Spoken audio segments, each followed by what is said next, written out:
जय हिंद। पिछले एक हफ्ते से भारत की ब्रह्मोस मिसाइल पाकिस्तान में जाके हिट कर गई और लोग का कहना है वो जानबूझ की या नहीं की, ये मैटर ही नहीं है। मैटर ये है कि हिट किया क्यों, इसको समझते हैं लोग। देखिए, पाकिस्तान में हमारे यहाँ से ब्रह्मोस मिसाइल जो थी फायर की गई और वो पाकिस्तान में जाके गिर गई थी। और ये गिरी थी जब वहां पर, तो वो एक नॉर्मल से जगह पे गिरी थी जिसका नाम था मियां चानू। 9 मार्च को ये जाकर यहाँ पर हिट हो गई थी ब्रह्मोस मिसाइल। वहां 2-4 गो घर और था, किसी की मृत्यु नहीं हुई, लेकिन अंडर कंस्ट्रक्शन था, उड़ गया घरे दुआर। यहाँ पर वहां के लोग डर गए कि आखिर ये हुआ क्या है। तो उसके बाद वहां पर जो inter service public relation officer होते हैं, ISPR, कहीं पे भी देखिएगा तो एक PR ऑफिसर होता है, PR पब्लिक रिलेशन। यही लोग सारे लोग पब्लिक से कांटेक्ट करते हैं। जैसे मीडिया वाले को पास भी एक पूरी की पूरी PR टीम होती है। अब किसी मीडिया वाले को मान के हमारा इंटरव्यू लेना है, खान सर का इंटरव्यू, तो उन लोग को क्या पता, वो अपने PR टीम को बोलेंगे कि खान सर का नंबर निकालो, बताओ कहां बात करना है। तो वो PR टीम ही काम करती है। तो हर डिपार्टमेंट का एक PR ऑफिसर होता है, पब्लिक रिलेशन ऑफिसर, वही बताता है क्या हो रहा है क्या नहीं हो रहा है, एक तरह का प्रवक्ता होता है। तो इन्होंने कहा कि हमारी टेरिटरी में एक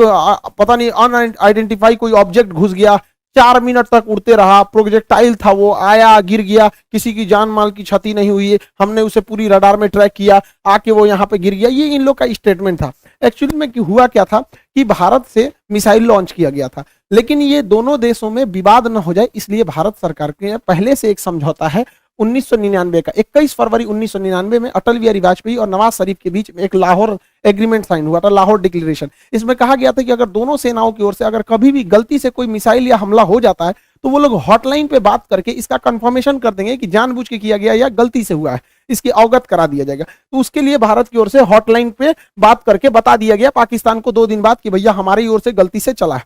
अब ये हॉटलाइन क्या होता है? ये हॉटलाइन फोन में कभी रिंग नहीं बजते। आप जैसे मोबाइल में डायल करते हैं किसी को, तो सोचो पहले बोलेगा नमस्कार, भारत ने 150 करोड़ कोविड टीकाकरण पार कर लिया, 175 करोड़। उसमें ये सब कोई रिंगटोन नहीं होता है, वो फिक्स होता है। करना कहाँ है, हॉटलाइन होते हैं, उसमें 4-5 नंबर ही, मतलब लिमिटेड नंबर होते हैं, वहीं फोन करना। एक बार फोन करेंगे तो फटाक से वहां लग जाएगा। तो हमेशा इमरजेंसी में होता है। अगर हम कहीं किसी पे फोन पे बात कर रहे हैं और कोई नॉर्मल आदमी हमको कॉल करेगा तो उसको वेटिंग बता देगा, लेकिन अगर हॉटलाइन से कॉल करेगा तो जिससे हम बात कर रहे हो तो उसका फोन वहां कट जाएगा और डायरेक्ट आ जाएगा मेरे पास आदेश। तो ये हॉटलाइन 2 देशों के बीच में होता है। मुख्यमंत्री जब कॉल करते हैं तो हॉटलाइन से कर सकते हैं, प्रधानमंत्री वगैरह। तो हॉटलाइन से भारत सरकार ने उन्हें बता दिया कि ऐसा ऐसा हुआ है। शुरुआत में ये मामला दब गया था, लेकिन पाकिस्तान के लोगों को लगा कि उनकी तो मेरी बेइज्जती हो गई, किसी ने आया पूरा बजा के चला गया, इसकी जांच होनी चाहिए। अब ये भाई साहब ये कर रहे हैं कि इसकी जांच कराएंगे हम, कैसे मिसाइल आया और ऐसे हमारे देश के अंदर घुस गया 124 किलोमीटर। अब ये मामला लेके जाएंगे यूएनओ में सिक्योरिटी काउंसिल में उठाएंगे, रूस से कहेंगे, चाइना से कहेंगे, इस्लामिक ऑर्गेनाइजेशन के देशों से कहेंगे। इन लोग का कहना है कि यूएनओ तक में ये मामला उठेगा कि आखिर ये मिसाइल आया क्यों। ये गधा पाकिस्तान उसी चाल में फंस गया जिसमें हम इसे फंसाना चाहते थे। हम ये चाहते थे कि पाकिस्तान इस पर बवाल करे और ये मामला इंटरनेशनल हो, लेकिन इन गधों के यहाँ पता नहीं कोई इंटरनेशनल रिलेशन पढ़ाता भी है कि नहीं, इन गधों को कुछ नहीं पता, ये हल्ला कर दिए हैं। एक्चुअल में ये मिस फायर नहीं था, ये डायरेक्ट फायर किया गया था जानबूझ के। हम आपको कुछ प्रूफ देते हैं, आप समझिए क्यों डायरेक्ट फायर किया गया था। यह मिसाइल जब उड़ती है हरियाणा से, तो यहां से लगभग हरियाणा पंजाब के बॉर्डर से 2 मिनट तक इंडिया में रहती है, फिर ये कर्व करके पाकिस्तान में जाती है, 4 मिनट तक ये पाकिस्तान में फ्लाई करती है। अब ये बताइए, जो मिसाइल ऑपरेटर इसे 4 मिनट तक फ्लाई कर रहा है, तो भारत में जो मिसाइल ऑपरेटर, उसे भी पता है कि वो इंडिया का बॉर्डर छोड़ दिया और पाकिस्तान में जा चुका है। तो पहला बात कि जब वो 4 मिनट तक दुश्मन की टेरिटरी में घुसा कैसे, ये इंडिया वाले को तो पहले से पता था। एक और गलती क्या थी, सेल्फ डिस्ट्रॉइंग सिस्टम होता है। जब कभी भी मिसाइल अपने रास्ते से भटकता है तो उसे मिसाइल के अंदर ऑटोमेटिक डेटोनेटर लगा होता है, जो मिसाइल को रास्ते में ही ब्लास्ट कर देता है, जिससे कोई नुकसान नहीं होता है। तो किसी भी मिसाइल को मारने से पहले उस मिसाइल का एक ऑपरेटर रूम होता है, उस ऑपरेटर रूम से उस मिसाइल को फायर किया जाता है। फायर करने के बाद वो ऑपरेटर इस मिसाइल को रडार पर देखता है, अगर रास्ता भटकता है तो सेल्फ फायर कर देता है। इस मिसाइल को सेल्फ फायर नहीं किया गया, बल्कि ऑपरेटर चुपचाप देख रहा था, मजा मार रहा था कि घुस गया है पाकिस्तान में चला गया है 124 किलोमीटर तक। तो एक ये दूसरा प्रूफ, और भी कई सारे प्रूफ हैं। तो समझिए कैसे। ये नक्शा पाकिस्तान ने जारी किया, हमने ये जारी किया पाकिस्तान ने। इसमें जो तीर का निशान है ये दिखा रहा है मिसाइल किस तरह आया और कैसे ये यहां से जाकर यहां मियां चन्नू पे जाके गिर गया। यहां पर देखिए कैसे मिसाइल ने सबसे पहले अपने से अगर मिस फायर होगा तो सीधे जाएगा, अपने से मिस फायर होगा तो सीधे। ये टर्न नहीं मार सकता है अपने से, माल फंक्शन की वजह से, गड़बड़ी की वजह से 90 डिग्री का कर्व नहीं मार सकता जब तक उसको पाथ फाइंड नहीं किया गया होगा, पहले से नहीं बताया गया। तो पहला 90 डिग्री टर्न अपने से नहीं मारा गया होगा। दूसरा, इस मिसाइल में कोऑर्डिनेशन फिक्स था।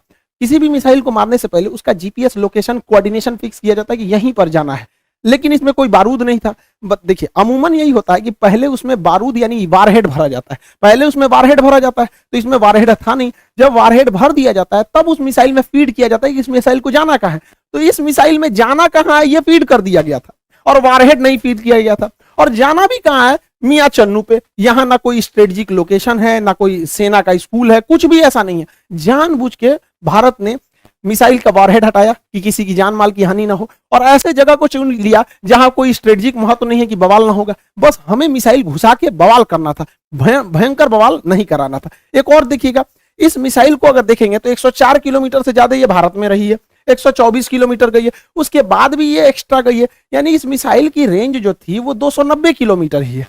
इस मिसाइल की रेंज 290 किलोमीटर, लेकिन ससुराई ब्रह्मोस मिसाइल 320 किलोमीटर कैसे चल गया? लगभग ये 30 से 40 किलोमीटर एक्स्ट्रा चला है। देखिए ये पाकिस्तान का ही नक्शा ही दिखा रहा है कि 33 किलोमीटर एक्स्ट्रा चल गया। ये बवाल है भैया, रेंज से 33 कैसे? तो कोई भी चीज को फेंकते हैं तो जब रेंज खत्म हो जाता है तो आराम से गिरता है, तो ब्रह्मोस और आगे गया था यहाँ पर। इस दौरान भी इसे सेल्फ डिस्ट्रॉय नहीं किया गया, यानी भारत से बैठ के ऑपरेशन टुकुर टुकुर देख रहा था, जानबूझ के किया गया है इसको। अगला देखिए, और भी ये खुद पाकिस्तान कर रहा है, उसको समझाते हैं। ये उनके ISPR है, inter service public relation, ISPR समझ में आ गया? ISPR समझो समझो, तोरा नहीं पता अभी यहाँ पे। पहला इनका कहना है कि हम उस पर नजर बनाए हुए थे। देखिए इन निकम्मों को, इसके देश में 124 किलोमीटर कोई मिसाइल घुस गई, इसको ये लोग अपने रडार में बस नजर बनाए हुए थे। ये खुद कह रहा है कि हमने बस उसको ट्रैक किया, उसको 124 किलोमीटर, क्योंकि उस मिसाइल की रफ्तार इतनी ज्यादा थी, 3 मैक की थी, कि हम उसे मार के नहीं गिराए। जबकि जब भी कोई एयरफोर्स में कोई दूसरी देश का जहाज या कुछ भी हॉस्टाइल सिचुएशन में कोई चीज एंट्री करता है, तो स्टैंडर्ड ऑफ प्रोसीजर SOP जो कहता है कि सबसे पहले उसको मार के गिराओ। इन लोगों ने मारा नहीं वहां पर। 124 किलोमीटर जब ये घुसा है तो कई बड़े शहरों के ऊपर से क्रॉस करके गुजरा है, कई हाई वैल्यू टारगेट को क्रॉस करके गुजरा है, क्या पता वहीं गिर जाता।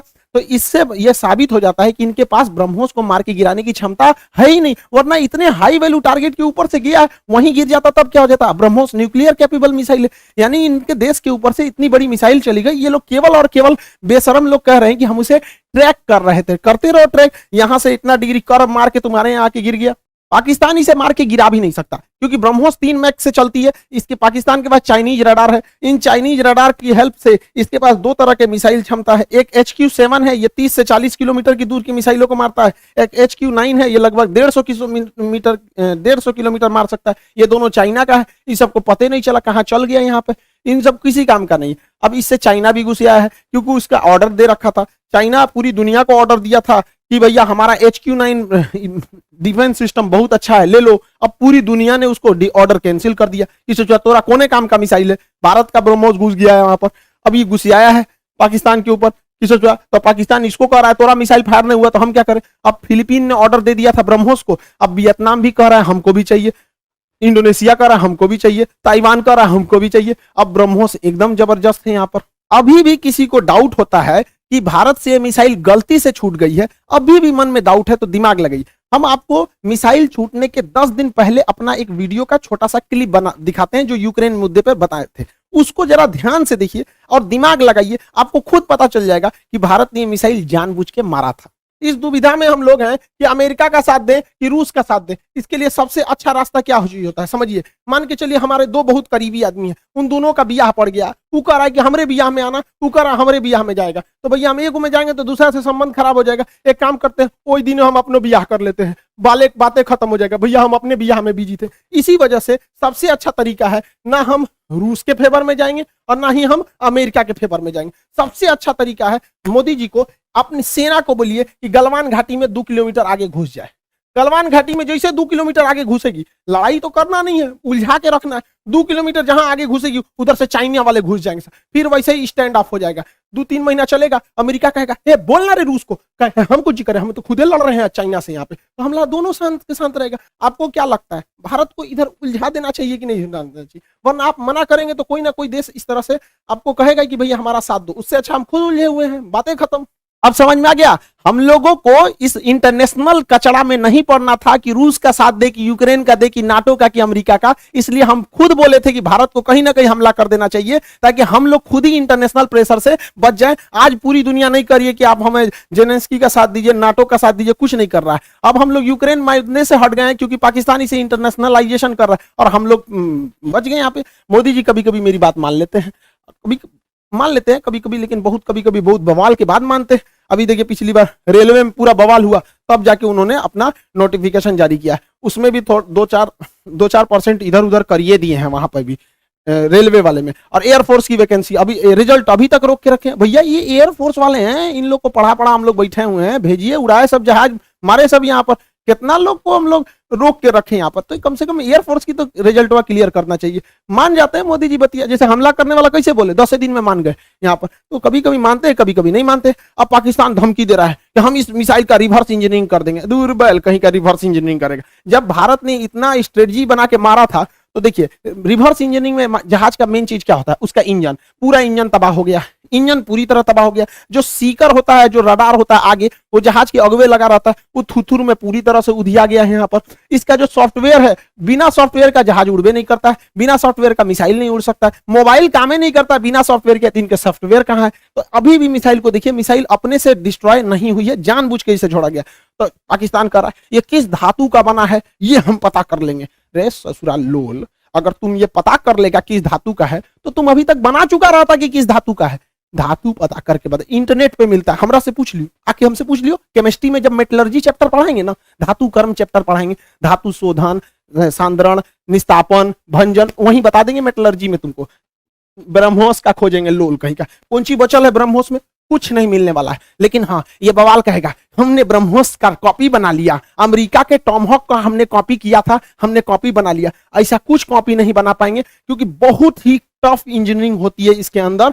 आपका आगे का जो रैमजेट इंजन है ये बर्बाद हो चुका है, फ्यूल सिस्टम बर्बाद हो चुका है, प्रोपल्सन सिस्टम बर्बाद हो चुका है, नेविगेशन सिस्टम बर्बाद हो चुका है। खाली खोपड़िया मिलेगा तो ये बना लेंगे मिसाइल। यहाँ पर गुलेल बनाना है, देख के बना लेंगे, लोल कहीं के यहाँ पर मिसाइल बना लेंगे। और तुम बना, भारत के पास पहले मिसाइल बनाने के बाद परीक्षण केंद्र जो था वो पोखरण में था, यहाँ परीक्षण करते थे, चांदीपुर में परीक्षण करते थे, व्हीलर द्वीप जिसका नाम कलाम द्वीप है उड़ीसा का, इसे करते थे। फिर नया जो था कर्नाटक के चित्रदुर्ग में परीक्षण करते थे। 4 जगह हम लोग का परीक्षण केंद्र था। अभी नया नया 5वां परीक्षण केंद्र खुल गया है पाकिस्तान। अब हम लोग हमेशा कभी कभी इधर परीक्षण करते रहेंगे ब्रह्मोस वगैरह का।